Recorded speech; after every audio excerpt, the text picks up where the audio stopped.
ప్రపంచంలోనే ఎక్కువ మంది భక్తులు హాజరయ్యే ఆధ్యాత్మిక కార్యక్రమం కుంభమేళ. అతి పెద్ద పురాతనమైన పండుగల్లో ఇది ఒకటి. నమ్మకం, ఆధ్యాత్మికత, సాంప్రదాయాలతో కూడిన ఈ వేడుకలో లక్షలాది మంది పాల్గొంటారు. పురాణాలు, చరిత్రలో కీలక భాగమైపోయిన కుంభమేళ భారతదేశ ఆధ్యాత్మిక వారసత్వాన్ని ప్రతిబింబిస్తుంది. హిందువులు ఎంతో పవిత్రమైనదిగా భావించే కుంభమేళ జనవరి 13 నుంచి యూపీలోని ప్రయోగరాజ్ త్రివేణి సంగమంలో ప్రారంభం కానుంది.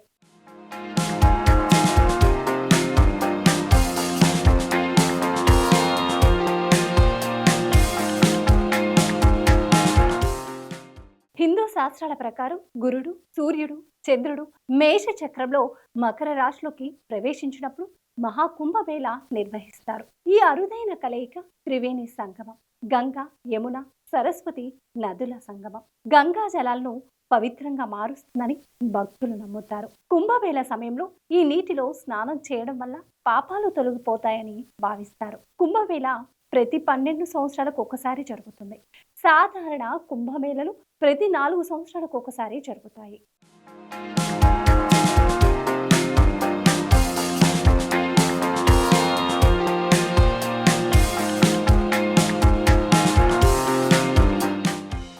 కుంభమేళ తేదీల విషయానికి వస్తే జనవరి 13న పుష్య పూర్ణిమ, జనవరి 14న మకర సంక్రాంతి, మొదటి పుణ్యస్నానం జనవరి 29న మౌని అమావాస్య, రెండో పుణ్యమి స్నానం ఫిబ్రవరి 3న వసంత పంచమి, మూడో పుణ్యస్నానం ఫిబ్రవరి 4న అంచల సప్తమి, ఫిబ్రవరి 12న మాఘ పూర్ణిమ, ఫిబ్రవరి 6న మహాశివరాత్రి, చివరి పుణ్యస్నానం ఉన్నాయి.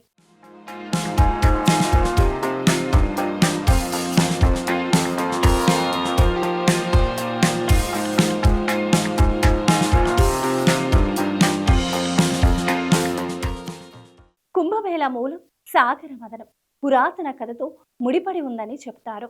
పురాణాల ప్రకారం దేవతలు, రాక్షసులు అమృతాన్ని పొందేందుకు సముద్రాన్ని మదించారు. దేవతలు, రాక్షసుల మధ్య 12 రోజుల పాటు అమృత కలశం విషయంలో గొడవ జరిగింది.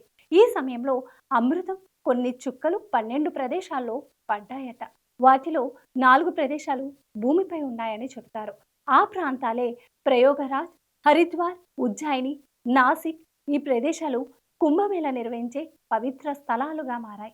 కుంభమేళ సమయంలో ఈ ప్రదేశాల్లోని నదులలో స్నానం చేయడం వల్ల ఆత్మశుద్ధి అవుతుందని, పునర్జన్మ చక్రం నుంచి విముక్తి లభిస్తుందనేది జనం విశ్వాసం.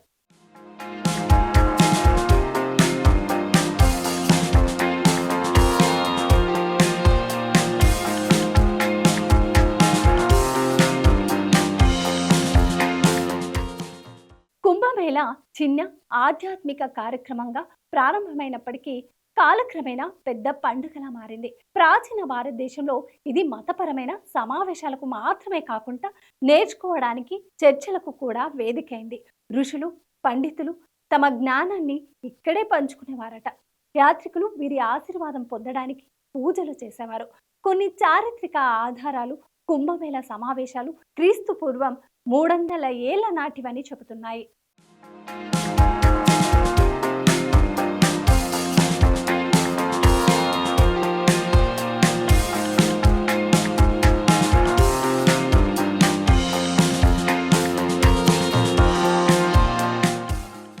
మధ్యయుగ కాలంలో కుంభమేళ వివిధ పాలకుల మద్దతుతో అభివృద్ధి చెందింది.